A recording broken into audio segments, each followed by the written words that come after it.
Bonjour, bienvenue au balado vidéo des organismes de bienfaisance Ça marche. Aujourd'hui, nous parlerons de la gouvernance responsable des organismes de bienfaisance enregistrés.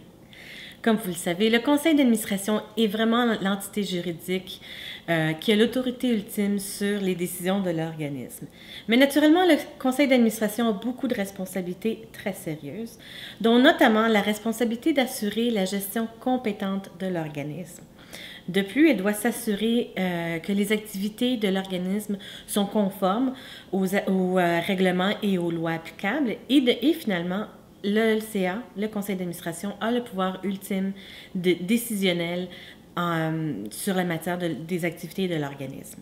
La gouvernance indépendante du CA, c'est que les organismes de bienfaisance et les fondations publiques régis par un conseil d'administration doivent être sans lien de dépendance entre eux. Donc, chaque personne doit être complètement indépendante l'un de l'autre. Et l'expression « sans lien de dépendance » décrit le rapport existant entre les personnes qui agissent indépendamment les unes des autres qui ne sont pas liées par un lien de parenté, etc. Les obligations juridiques des membres du conseil d'administration des organismes de bienfaisance enregistrés il y a eu un document préparé par Bénévoles Canada en 2002, dont on vous suggère d'aller le consulter sur le site de Bénévoles Canada. Mais il y a 3 obligations juridiques très particulières des membres du conseil d'administration. Premièrement, le devoir de diligence. Deuxièmement, le devoir de loyauté. Et finalement, celle de l'obéissance. Le devoir de diligence veut signifier que chaque membre du conseil d'administration doit agir d'une manière prudente et raisonnable. Naturellement, comme on le mentionnait, les membres du conseil d'administration ont beaucoup de responsabilités auprès de l'organisme et toutes les décisions doivent être prises avec beaucoup de prudence et être prises de façon très raisonnable. Afin d'exercer la même diligence qu'une personne raisonnable, il faut avoir la capacité, les compétences et l'expérience nécessaires pour prendre ces décisions-là. Il faut prendre beaucoup de précautions dans la prise de décision et avoir une bonne connaissance des activités menées par l'organisme et de sa situation financière, qui est un élément très important.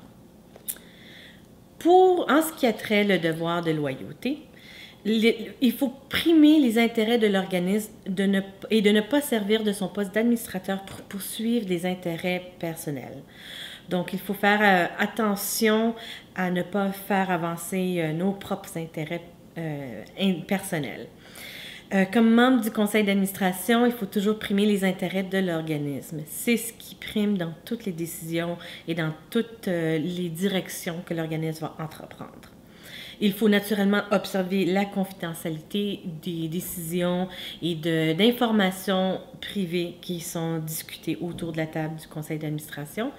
Et finalement, les administrateurs doivent faire preuve de loyauté envers l'organisme de bienfaisance.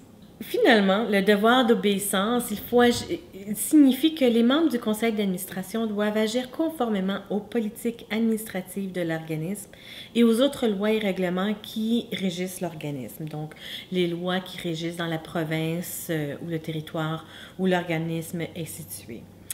Donc, de ce fait, les administrateurs doivent se conformer aux documents constitutifs de l'organisme et s'assurer que le personnel et que les comités s'y conforment aussi.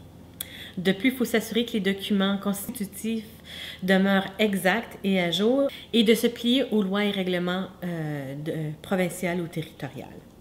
Nous vous présentons naturellement l'Agence de revenus du Canada. Le site web de l'Agence de revenus du Canada est une ressource très importante pour aider les membres du conseil d'administration et pour aider les organismes de bienfaisance afin de s'assurer que les opérations sont bien menées. Nous vous suggérons d'aller visiter le site web où le matériel est organisé pour soutenir les fonctions des directeurs du conseil d'administration. Je vous invite à aller voir la fiche de renseignement numéro 2 qui parle des obligations des membres du conseil d'administration et la fiche de renseignement numéro 4 qui parle des stratégies permettant de satisfaire les exigences de l'ARC en ce qui concerne la conformité de la déclaration des renseignements. Vous allez trouver une boîte à outils pour les administrateurs, les dirigeants et les bénévoles sur le site de l'Agence de revenus du Canada.